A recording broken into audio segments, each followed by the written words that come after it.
Khandakar, welcome to another blog. আমরা আজকে ছাদে আসছি, আপনাদের কিছু গাছ দেখাবো। আসেন, এটি কি গাছ? কলা গাছ।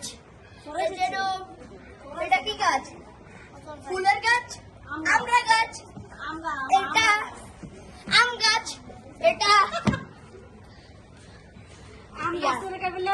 যে কোনো গাছ, এটা কলা গাছ, এটা হচ্ছে ফুল গাছ, এটা হচ্ছে পেয়ারা গাছ, এটা গোলাপ ফুল গাছ, স্ট্রবেরি গাছ, কাঁঠাল গাছ।